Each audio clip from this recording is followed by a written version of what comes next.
السلام علیکم ورحمۃ اللہ وبرکاتہ۔ یہ سن 1258 یہ صرف ایک تاریخ نہیں بلکہ ایک زخم ہے جو آج بھی انسانیت کے اجتماعی شعور میں پیوست ہے۔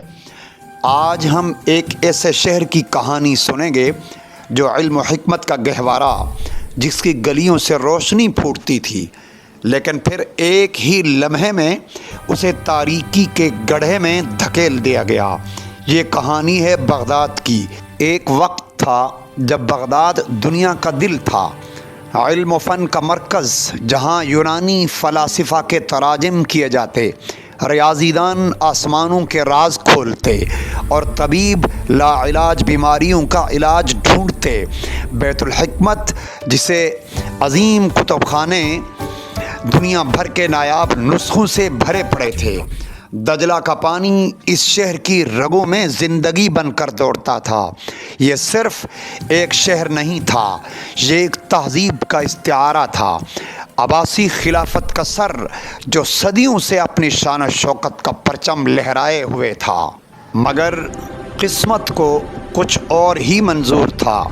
مشرق سے ایک طوفان اٹھ رہا تھا جس کا نام سن کر سلطنتوں کے تخت لرز جاتے تھے۔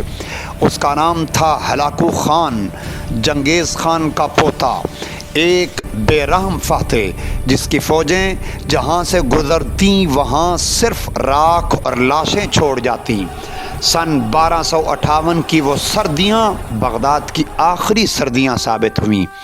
افق پر اٹھنے والی دھول کے بادل اب صاف دکھائی دے رہے تھے اور زمین منگول گھڑ سواروں کے قدموں سے لرز رہی تھی۔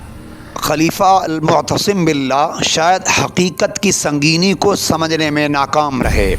انہیں لگتا تھا کہ بات چیت سے معاملات حل ہو جائیں گے، لیکن ہلاکو خان صرف ایک چیز چاہتا تھا، وہ ہے فتح۔ اس کی منظم فوج نے بغداد کو چاروں طرف سے گھیر لیا، طاقتور منجنیقیں نصب کی گئیں اور پھر پتھروں اور آتشی گولوں کی وہ بارش کی گئی جس نے صدیوں پرانی فصیلوں کو چند دنوں میں ہی ڈھانا شروع کر دیا تھا۔ بغداد کی کمزور اور بے ترتیب فوج زیادہ دیر ٹک نہ سکی۔ دجلہ کے کناروں پر ہزاروں سپاہی مارے گئے اور دریا کا پانی ان کے خون سے سرخ ہوتا چلا گیا۔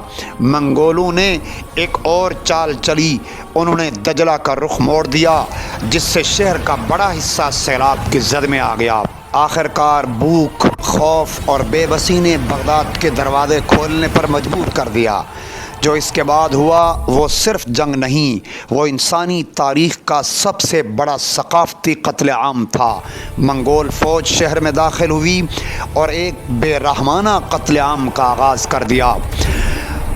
گلیوں، بازاروں، مساجد اور گھروں میں خون کی ندیاں بہنے لگ گئیں۔ کسی کو بخشا نہ گیا۔ عالم، تاجر، عورت، بچے، مرد، بوڑھے، سب کو تلواروں کی بھینٹ چڑھ گئے۔ مورخین لکھتے ہیں کہ کئی دنوں تک بغداد میں صرف چیخ و پکار، تلواروں کی چھنکار اور گھوڑوں کے ٹاپوں کے سوا کچھ سنائی نہیں دیتا تھا۔ لیکن سب سے بڑا نقصان اس علم کا ہوا جو بغداد کی روح تھا۔ بیت الحکمت اور دیگر کتب خانوں کو لوٹا گیا اور پھر نظر آتش کر دیا گیا۔ ہزاروں بلکہ لاکھوں نایاب کتابیں اور مخطوطے دریائے دجلہ میں پھینک دیے گئے۔ کہا جاتا ہے کہ سیاہی اتنی زیادہ بہی کہ دجلہ کا پانی کئی دنوں تک سیاہ نظر آتا رہا۔ وہ علم جو صدیوں کی محنت سے جمع ہوا تھا چند لمحوں میں مٹا دیا گیا۔ ایک ایسا نقصان جس کا ازالہ آج تک نہیں ہو سکا۔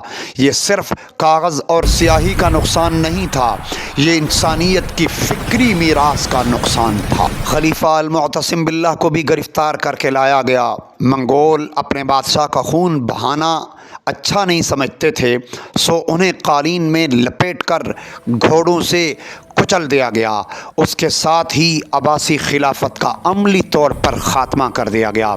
جو بغداد کبھی زندہ اور پر رونق تھا وہ اب صرف جلی ہوئی عمارتوں، لاشوں کے ڈھیر اور ایک اجڑی ہوئی تہذیب کا منظر پیش کر رہا تھا۔